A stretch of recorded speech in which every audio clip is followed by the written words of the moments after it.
ఇన్కిలాబ్ జిందాబాద్, ఇన్కిలాబ్ జిందాబాద్. ఈరోజు మనతోటి భగత్ సింగ్ ఆయన మేనల్లుడు ప్రొఫెసర్ జగమోహన్ సింగ్ గారు మనతో ఉన్నారు. వారితో కలిసి ఆయన భగత్ సింగ్ గురించి ఇంట్రెస్టింగ్ విషయాలు, వాళ్ళ ఫ్యామిలీ గురించి ఇంకా మరెన్నో విషయాలు తెలుసుకోవడానికి ప్రయత్నిద్దాం. नमस्कार सर. नमस्कार.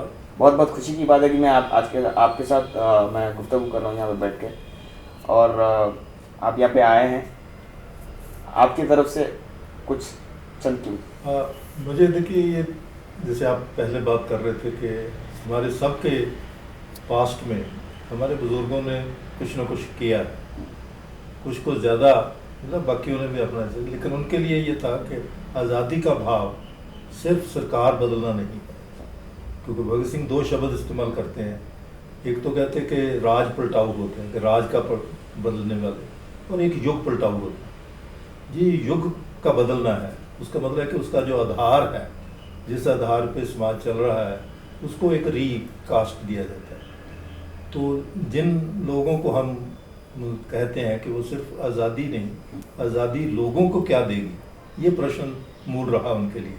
इसलिए उन्होंने उन वैल्यूज़ को भी लाने की सेंटर में कोशिश की जिनसे लोगों की जो समस्याएं हैं उनका समाधान हो. और उसमें जो पहला प्रश्न उन्होंने रेज किया वो था कि असल में हम अंग्रेज़ राज की बात करते हैं, लेकिन अंग्रेज़ जो है उनके राज ने लोगों पे क्या विपत्ता बनाई, वो नाबराबरी है. क्योंकि वो नौजवान भारत सभा के मैनिफेस्टो में लिखते हैं कि हम जिस स्वराज के लिए काम कर रहे हैं वो 99%, 99% लोगों के लिए होगा और 99% लोगों की हिस्सेदारी से होगा. तो इसका मतलब कि प्रॉब्लम तो वो 99% की है, नाबराबरी की है. अब नाबराबरी का हल क्या है? और वो कटारिश करते हैं कि गांधी जी रामराज की बात करते हैं. रामराज का कोई वजूद नहीं है, वो तो मोम की नाक है, आप जिधर को मर्जी मरोड़ लें उसे, आप इंटरप्रिटेशन करते रहेंगे, वो ब्राह्मणिज्म है. तो उन्होंने कहा कि असल जो मुद्दा है वो समाजवाद है, बराबरता. और समाजवाद जो बराबरता है वो भाईचारे के बगैर नहीं आ सकती. तो इसलिए भाईचारा बिल्ड करना और मतलब ये बराबरता लाना, तो इसलिए सोशलिस्ट वर्ल्ड जो है वो कहते हैं ये रियल है, ये रियलिटी है. क्योंकि हमारे सामने 10 साल में रशिया ने लोगों की ज़िंदगी बदल दी, बराबरता लाई वहाँ पर. तो वो उस तजर्बे को ले रहे हैं. तो उसी से ये जो है, क्योंकि वो 21 साल की उम्र में मतलब ही इज़ डिटरमिन्ड कि हमें अंग्रेज़ से भी सीधी डिबेट करनी, और लेकिन आपको कौन सुनेगा? आप नौजवान हैं, 21 साल के हैं, आप कोई ड्रामा करेंगे तो सुनेंगे ना. तो वो ड्रामा उन्होंने मतलब फोके बम से किया. क्यों बम फेंकेंगे तो छोड़ेंगे नहीं, छोड़ेंगे नहीं, मतलब छोड़ेंगे नहीं, नहीं तो अदरवाइज वो कहेंगे नहीं ये लड़के तो पागल हैं, मतलब वो ही कर दिया. तो दे क्रिएटेड ड्रामा. सर, तो आप जो बात कर रहे थे इससे पहले भगत सिंह के बारे में कि सोशलिज्म से जो ये होगा मतलब एक हल सोल्यूशन की तरह उन्होंने लाया कि लोगों की नाबराबरी. और आज देखिए बहुत इंटरेस्टिंग है, आज जो नाबराबरी पे सबसे बड़ा इकोनॉमिस्ट काम करता है वो पिक्टी है. अच्छा. उसकी एक ऑब्जर्वेशन आई, क्योंकि वो नाबराबरी पे ही कर रहा है पिछले काफ़ी सालों से मतलब. तो उसने कहा कि जो 20वीं दहाके में नाबराबरी थी वो आज 2016 में भी वो नाबराबरी वापस आ गई. इसका मतलब है जब हम कहते हैं प्रोग्रेस नहीं किया, तो इसका मतलब है कि जो डीकोलोनाइजेशन हुई थी पहले 15-20 साल डीकोलोनाइजेशन का प्रोसेस रहा, लेकिन अब वो रिकोलोनाइजेशन हो रही है. तो आज को अगर आपने समझना है कि वो नाबराबरी अब दोबारा क्यों आ गई, तो वो हमारी जो पर्टिकुलरली 2014 के बाद की नीतियाँ, वैसे तो 91 के बाद की नीतियाँ, लेकिन वो स्लोली मतलब गर्म करते रहे, हम सहते रहे. अब सीधा हमला जो है 2014 में बीजेपी की, जो जब उन्होंने कहा कि हम पूरी ताकत के साथ आ गए हैं, हमारी बहुमत हो गया है, फिर हमको लगता है कि लोग अब हमारी बात नहीं मान रहे. तो भगत सिंह सोशलिस्ट थे या कम्युनिस्ट थे सर? देखिए दोनों में अंतर नहीं है. अच्छा. Socialism is a basic, communism का भी बेस जो है वो तो समाजवाद है कि आप लोगों को बराबरता दें, लेकिन उसके मीन्स भी जो हैं वो सामाजिक होने चाहिए. कम्युनिज्म थोड़ा उससे आगे हमें समझाता है कि मतलब जो अर्थव्यवस्था है उसको मतलब आप किस तरह ऑर्गेनाइज करें. तो अब ये एक कंटिन्यूटी है. सभी कम्युनिज्म में पहुंचने के पहले एक सोशलिस्ट स्टेज आती है. तो वो पूरी आपकी सिस्टम के साथ है। लेकिन दूसरी तरफ है कि जब हम कम्युनिज्म कहते हैं तो उसमें जो मार्क्स की एज ए साइंटिस्ट, मतलब एज ए विज्ञानी, एज ए इकोनॉमिस्ट कंट्रीब्यूशन है, वो ये है कि आप समाज के जो भीतर हो रही चीज़ें हैं वो ऊपर से नज़र नहीं आ रही, लेकिन उनको आप कैसे समझेंगे। जब उन्होंने कहा कि जो अंतर्द्वंद है, डायलैक्टिकल रिलेशनशिप है, तभी मैं कहता हूँ कि भगत सिंह ने उसको अप्लाई किया। जब वो दो डिफरेंट व्यूज़ हैं उनको सिंथेसाइज किया उन्होंने कि इम्पीरियलिज्म का रूल है, लोगों में इनकलाब जिंदगी जो बदलेगा, तो ये दोनों का संबंध जो है उसको समझेंगे। तो ये मार्क्सिस्ट साइंटिफिक थिंकिंग है। तो ही इवॉल्व्ड एवरीथिंग। लेकिन जो उन्होंने खुद कहा वो ज़्यादा, मतलब जो उनका एक्शन कुछ समझने के लिए भी है, वो रियलिस्ट भगत सिंह है। अच्छा, वो मैं जानना चाहता हूँ, रियलिस्ट जो भगत सिंह हैं। मतलब उन्होंने 2 दफ़ा लिखा, मतलब realism became my cult. Okay. हालांकि मेरे लिए बड़ा मुश्किल था कि कल्ट तो बहुत अच्छी चीज़ नहीं होती। कल्ट कल्ट का मतलब है जो कल्ट में है आप उससे बहस नहीं कर सकते। सही बात। अब भगत सिंह की बहस कहाँ खत्म होती है? जहाँ यथार्थ है, जो लोगों की असलियत है, जो आप डाटा बता रहा है, आप उसको मैनिपुलेट नहीं कर सकते। अब आप देखिए कि ये मनमोहन सिंह के टाइम पे ही हो गया कि अब इन्होंने डाटा लेना ही बंद कर दिया ताकि आपको यथार्थ ना समझे, रियलिटी जो है, रियलिटी क्या है। तो ये पूरा जो भी अब हम लोग बात कर रहे थे, कम्युनिज्म ना सोशलिज्म, जो रियलिज्म है, इसके ऊपर ये जो भी आप बिल्कुल, मतलब इसी से ही है कि अब वो ये नहीं देख रहे कि बम फेंकना अच्छा है या नहीं है, क्यों फेंका जा रहा है, क्यों वो मैसेज क्या देना चाहते हैं। और वो उन्होंने साफ किया कि हम अगर मारने होते तो हमारे पास, हमें पता था, हमने तो बड़ी समझदारी से इनको बनाया ताकि किसी को चोट भी ना आए। लेकिन आप क्योंकि बम फटा है तो आप हमसे बात करेंगे, नहीं तो आप शायद बात ही ना करते। इसीलिए शायद उनको, और इतना स्टेबल माइंड है कि उनके पिस्टल ऑटोमेटिक पिस्टल था, एक गोली चली और एक चैम्बर में लोडेड है, और वो गोली उन्होंने पुलिस वालों को मारने के लिए चलाई कि कोई पुलिस वाला यूं ही बहादुरी में, मतलब अगर वो उसको लगे, वो पास नहीं आ रहे थे तो उन्होंने सरेंडर किया कि ये लोग। तो मेरा कहने का है कि मतलब ये जो उनकी डेप्थ है कि आप, और उनका ये कहना कि हम सामाजिक तब्दीली के लिए जा रहे हैं। तो गांधी का उनका क्रिटिक जो था, 2 क्रिटिक हैं। एक तो उन्होंने कहा कि 3 मैं समझता हूँ कि आजकल क्योंकि ज़्यादा ज़रूरी है उसको। पहला तो वो कहते हैं कि वो उनकी क्वाइटिज्म जो है, मतलब ये एक पुराना क्रिश्चियन वे है कि आप शांत रहिए कुछ दुनिया से, तो वो कहते हैं वो तो नॉन रेवोल्यूशनरी है।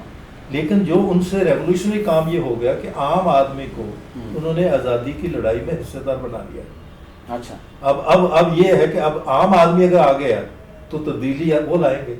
तो इसलिए ये इनका इनकलाबी कदम है, इसके लिए तो उनको हमें सलाना करना चाहिए। लेकिन दूसरी तरफ ये है कि साबरमती के संत को कोई स्थायी चेला नहीं मिलेगा, क्योंकि सब लोग अपने बुर्जुआ हित से, अपने सेल्फिश इंटरेस्ट के लिए उसके साथ चिपके हुए हैं। अब देखिए कितनी कंप्लीट अंडरस्टैंडिंग है। तीसरा उन्होंने कहा कि लेकिन वो भला चाहते हैं, क्योंकि नॉर्मली मतलब हमारे आज के लीडर भी हम तो भला कर रहे हैं, हम आपको 3 साल का बंगाल में कह रहे थे प्राइम मिनिस्टर 18,000 रुपये दे देंगे, किसानों को ब्राइब कर रहे हैं इलेक्शन के टाइम पे, बाद में फिर मांगने भी लग जाएंगे कि ये गलत दे दिया गया था।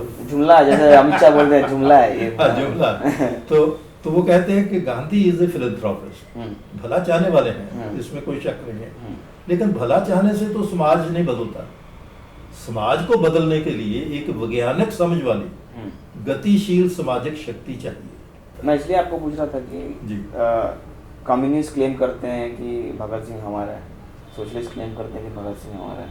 आजकल के ज़माने में तो आपको पता है, आप देख रहे भी होंगे कि देखिए राइट विंगर भी बोलते हैं कि भगत सिंह हमारा है। फर्क वो है कि मतलब सभी का क्लेम, लेकिन क्लेम का मतलब ये है कि हम उनसे क्या सीखें।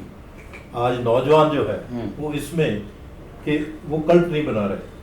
वो तो कल्ट का मतलब है कि आप एक जो आज का यथार्थ है, आज की रियलिटी है, उसको, क्योंकि ये हिंदुइज्म की और ब्राह्मणिज्म की पर्टिकुलर ये कमज़ोरी रही जो शंकराचार्य ने लाया कि आप एक तो व्यक्तिगत हो जाइए, जिसलिए आज ये न्यू लिबरलिज्म के साथ इनका मैच बहुत अच्छा हो रहा है, क्योंकि न्यू लिबरलिज्म भी इंडिविजुअल करता है आपको कि आप अपनी बात करिए, समाज की बात नहीं करिए।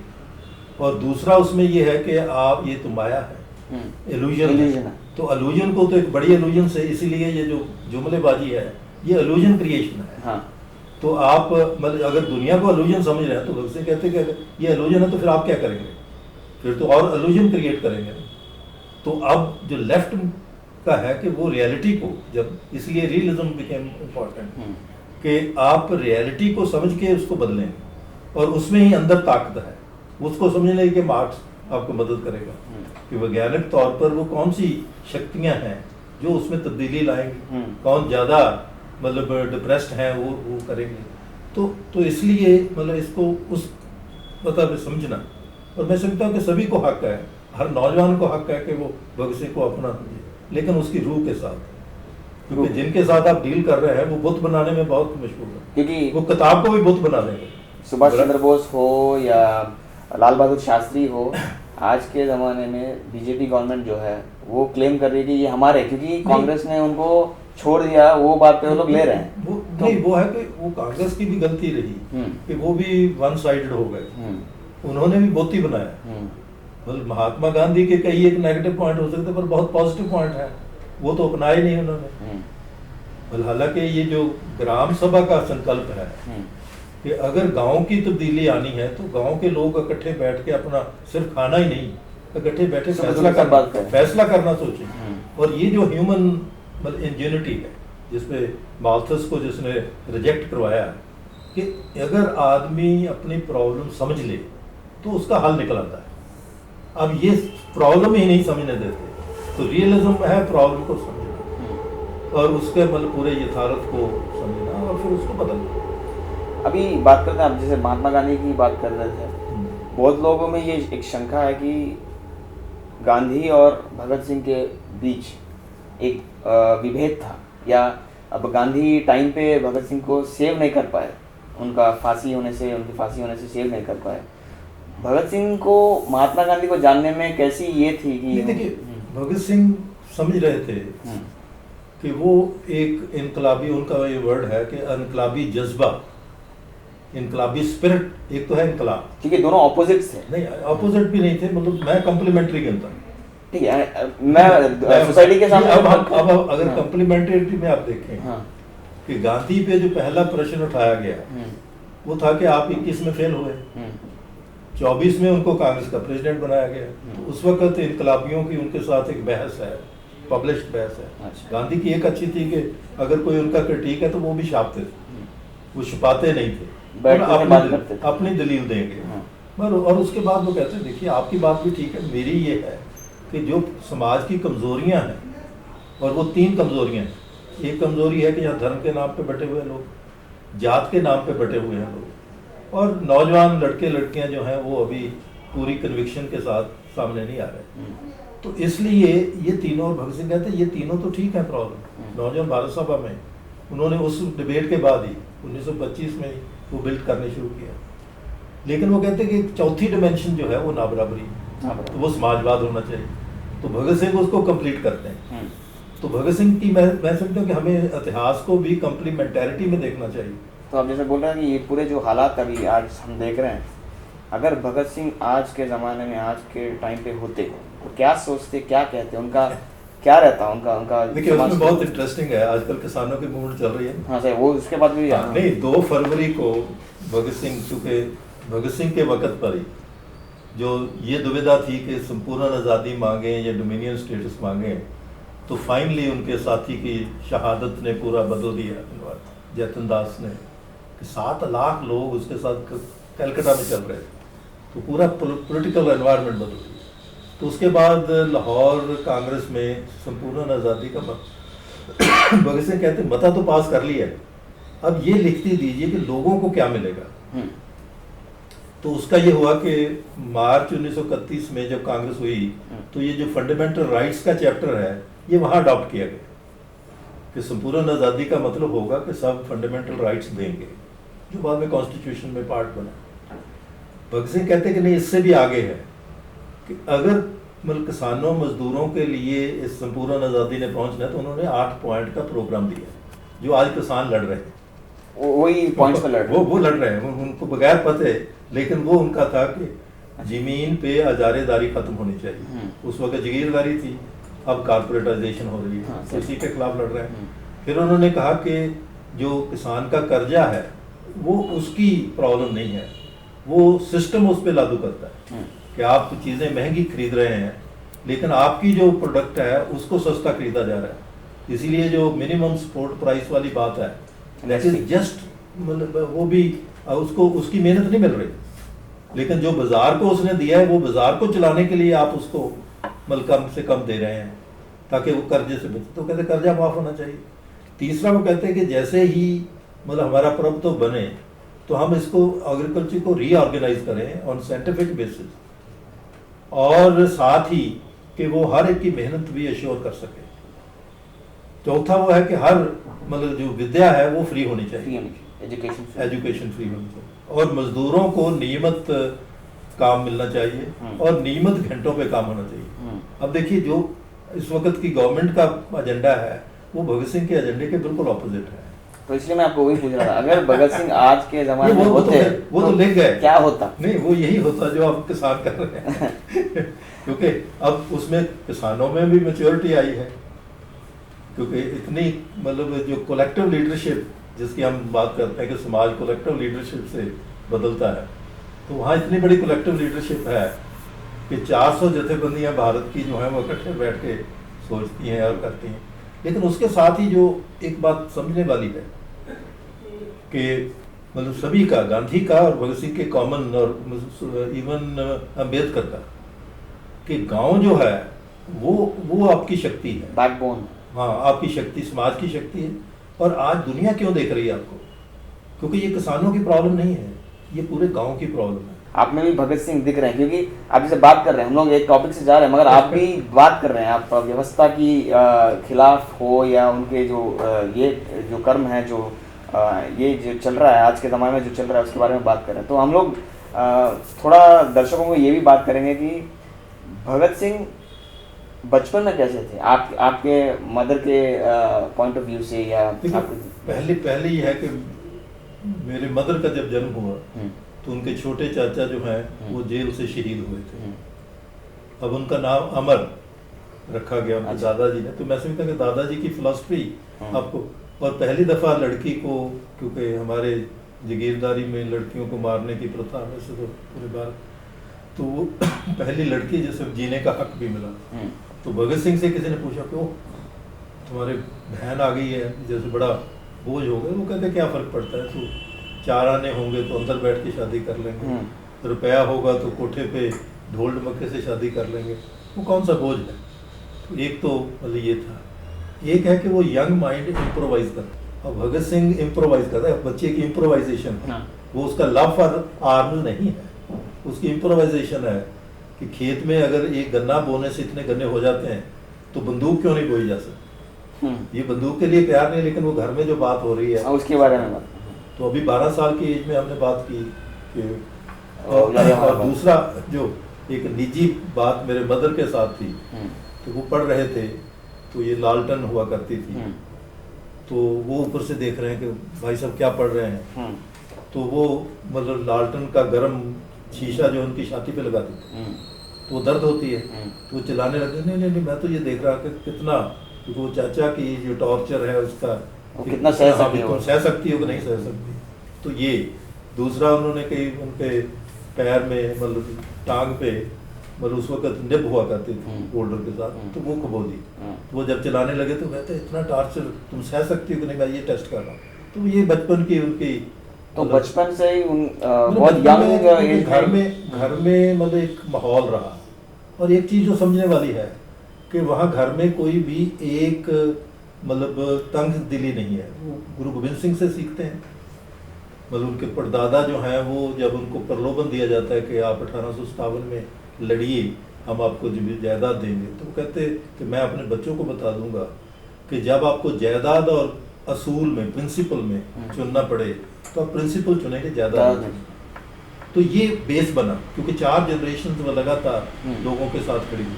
तो गुरु गोविंद सिंह से उन्होंने ये सीखा कि वो प्रिंसिपल क्या है, कि जहाँ भी लोग अपने हक के लिए लड़ रहे हैं उनके साथ खड़े होना गुरु गोविंद सिंह का असूल है।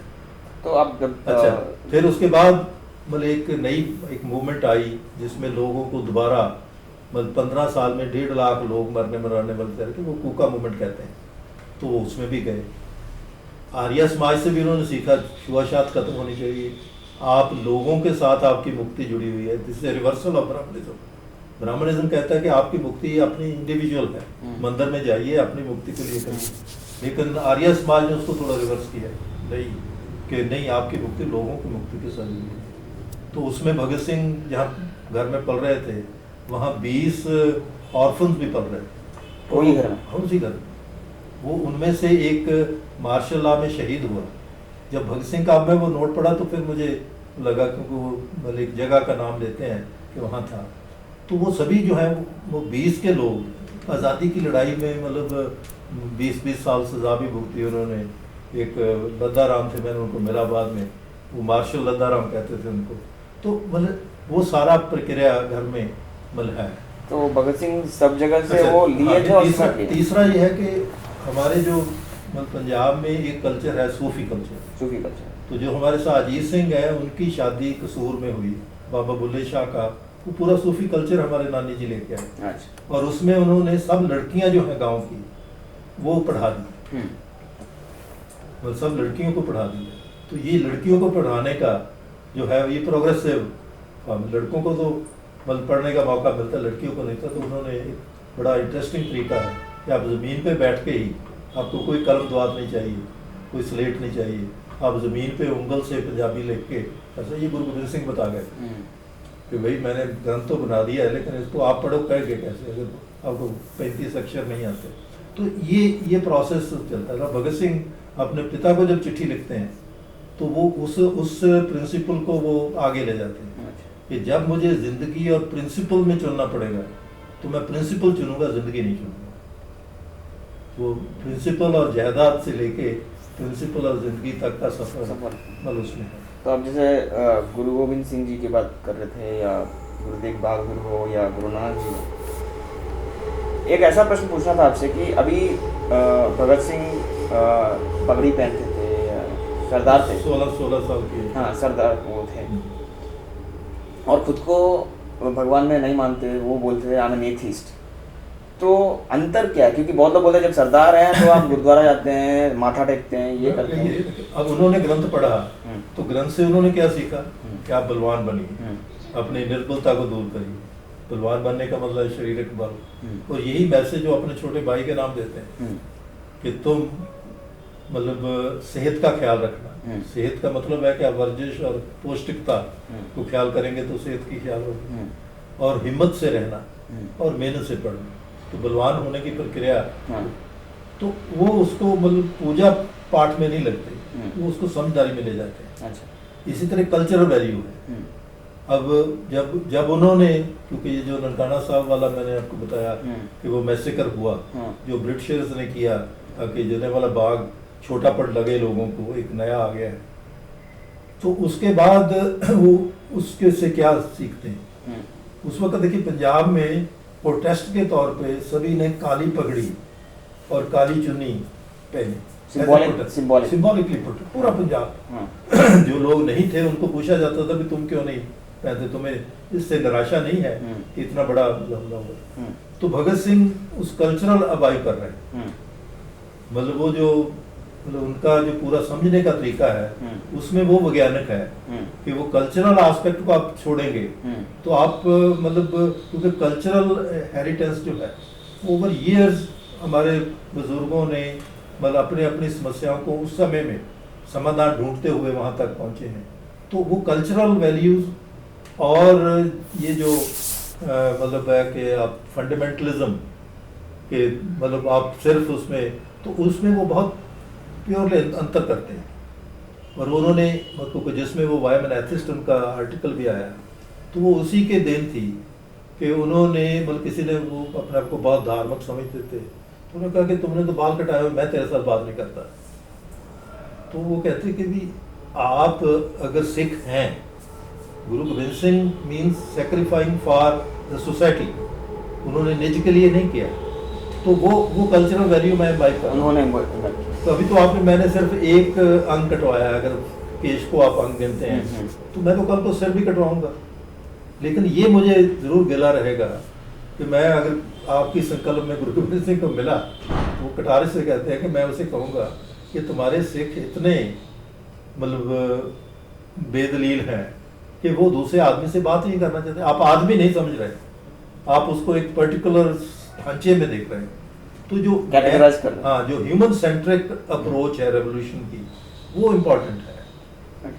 तो इसलिए पगड़ी पहनना, वैसे तो पगड़ी हर किसान का सिंबल है। आपके आंध्रा में भी पगड़ी पहनते हैं, मतलब दक्षिण में भी, मतलब ज्यादातर सिखों में तो रिलीजियस अब हुआ कि उसको यहाँ जो फाइनर डिफरेंस होता है, मतलब अब ये हिंदूवाद में भी यही हो रहा है कि हिंदू में जो कल्चरल वैल्यूज हैं, मतलब जिसमें डिबेट है, क्वेश्चनिंग है, अब ये क्वेश्चन तो करने नहीं देंगे। आपके सारे उपनिषद क्वेश्चन आंसर में ये आपको योग विशिष्ट नहीं पढ़ने देंगे वाल्मीकि का, क्योंकि उसमें राम की मानसिक दुविधा है जिसको हल करने के लिए वो पूरा ग्रंथ लिखा गया, लेकिन वो नहीं पढ़ने देंगे क्योंकि राम दुविधा वाला राम नहीं चाहिए उनको, तो राम राज करने वाला चाहिए। और आपको वो मतलब हनुमान बनाएंगे। अब आपके पता नहीं गांव में हनुमान कितने लगे हैं, मतलब हरियाणा में तो हनुमान लाए थे वो काफी, अपने यहाँ में भी काफी आपके है ना। हाँ। क्योंकि वो जो उनको पता है कि जो माशो मैनशिप है वो हनुमान बनाइए ताकि बल के रूप में वो हमारे राज के लिए अपनी पूंछ को आग लगाए फिरते रहे। तो ये पूरा मतलब एक डिजाइन है। तो इसलिए मतलब जो मतलब एक व्यक्ति को समझना है कि हम अपने पास से और उसको फिल्टर करते हैं। भगत सिंह ने किसी चीज को जस्ट उसको क्वेश्चन किए बगैर नहीं पहचाना।